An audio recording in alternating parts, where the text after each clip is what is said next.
Alright, this presentation is for Chapter 21, Section 1, Parts B and C, pages 500 to 502. This section of your chapter is entitled A Troubled Society, and previously we looked at the troubles that the immigrants living in the cities had to deal with, living in the slums and the tenements, working in the sweatshops, the difficulties of life they had to follow. This presentation is going to move to problems in business and government, and we'll look at the widespread corruption that was going on in those areas. And then lastly, we'll look at the problems that African Americans are now facing in this new age.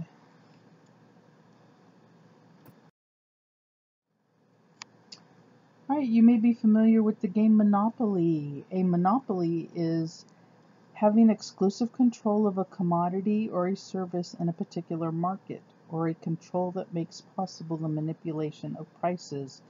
So it's basically businesses that control all aspects of their business. That way they can manipulate the prices to benefit themselves, and that manipulate the prices so it would hurt any of their competitors. And the game Monopoly was developed looking at this idea of the rich getting richer, and the poor basically having to pay what meager earnings they have, living in kind of this life of the wealthy. So if you've ever played Monopoly, it's based on this particular era that we're looking at, the progressive era, and the rise of monopolies. At this time, you had a group of men known as robber barons, and this was a 19th century term for a businessman or a banker who dominated their particular industry, and they amassed huge personal fortunes, usually through ways that would hurt, again, any competition that they might have, using unfair business practices. So robber barons was kind of the negative term that was given to them. They would have called themselves captains of industry because they've taken over these different industries.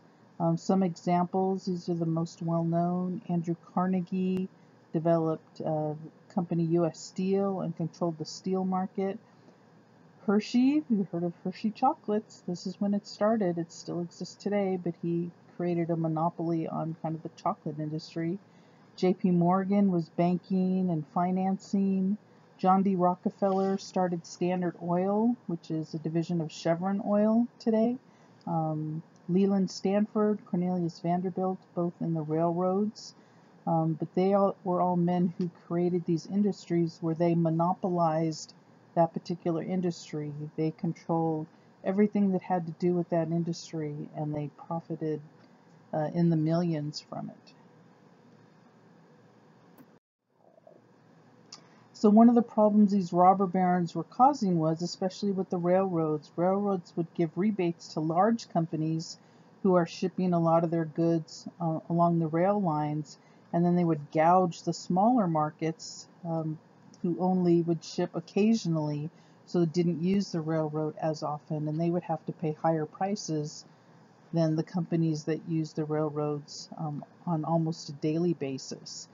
And then tariffs are kind of tax, so it increased the prices on manufactured goods, made it harder for farmers and for small businesses to get ahead. So again, the monopolies, the large businesses, are once again using unfair practices to make themselves richer and richer. Congress was called upon to do something about this because, again, the small businesses and the farmers are being so badly affected by this. They passed the Interstate Commerce Act, which basically said that railroads that are moving from one state to another had to have rates that were fair and reasonable. They made it illegal to charge higher prices for shorter hauls for the small companies that didn't use the railroads as often. Problem was, it was very ineffective because there wasn't a lot of enforcement. So although the law existed, government really didn't do anything to enforce it, so the big businesses kept on getting bigger.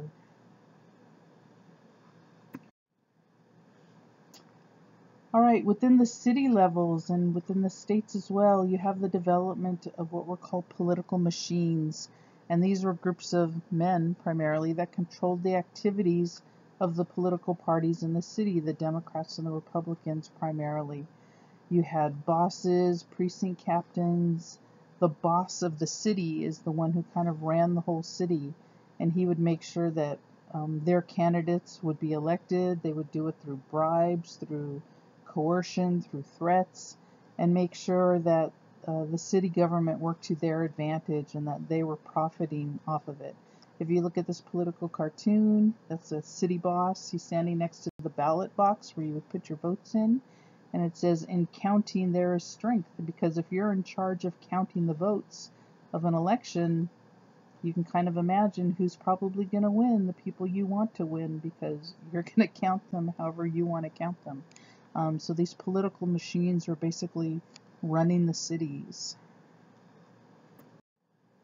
The most well-known of these was a man named William Tweed. He became known as Boss Tweed because he was the boss of the city, and it was known as the Tammany Hall machine, and that was just the name of, in New York City's, the big Democratic political machine. That's what it was called, and he ran it.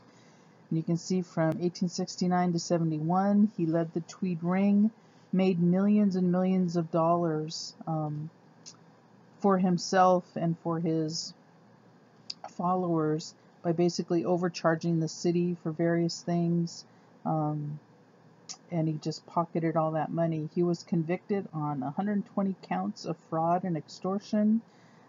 He was sentenced to 12 years in jail, but he got out after serving just 1 year.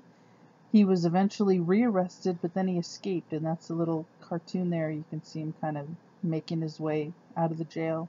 He escaped and made it to Spain, and he died there. But Boss Tweed is kind of the prime example of the corruption that was going on in most of the big cities in the United States at this time. Last we've looked at previously the discrimination that all the immigrants basically were facing. We saw previously about the Chinese Exclusion Act, which prevented Chinese immigrants from coming into the United States. Now we're looking at specifically what the African American people had to deal with. Since the end of the Civil War, when they were granted their freedom, racism became a very big problem. We saw the development of the Ku Klux Klan to again terrorize. We saw Jim Crow laws that would prevent African Americans from voting. It also passed laws about segregation, and segregation means to separate people based on their race. So through the years after the Civil War, segregation became very apparent throughout the U.S., but most especially in the South, where services were different for black people and for white people. They couldn't go to the same restaurants. They couldn't sit in the same train cars. Everything had to be separated. Well, what happened was somebody tried to get these rules changed, and this is known as a Supreme Court case called Plessy versus Ferguson. It's one of the most well-known of the Supreme Court cases and one of the most embarrassing Supreme Court cases because of the way they voted and what they chose to do. So what this was all about, in 1892, Homer Plessy was a black man. He took a seat in a whites-only train car, and he refused to get up. So he was arrested and convicted of breaking Louisiana's segregation law, where black people had to ride in a different car. They weren't allowed to sit together with white people. So he basically did it on purpose because he wanted to challenge the law, and he was arrested. So he appealed his arrest, claiming he had been denied equal protection under the law. That's what Amendment 14 was supposed to protect. This went all the way to the Supreme Court, where they debated, and then they voted, and they handed down their decision on May 18th of 1896. And this became known as the Separate but Equal Law, because the Supreme Court ruled that separate but equal facilities for blacks and whites did not violate the Constitution.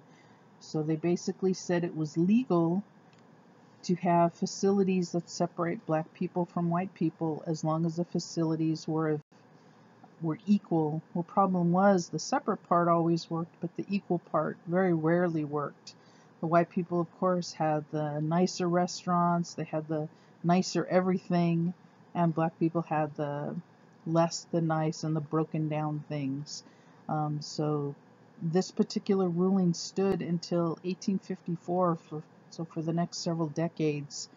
The idea of separate but equal and segregation was legal throughout the country. And you'd see these signs all over the place, colored only, whites only, just a constant reminder to them that they were kind of less than, that the white people got better things than they did, and it was okay to be treated that way because that's what the Supreme Court said. So I said a very embarrassing judgment for the Supreme Court and for the United States, basically, because the people at the time allowed it to stand and allowed it to happen. But we'll read more about this in the next section.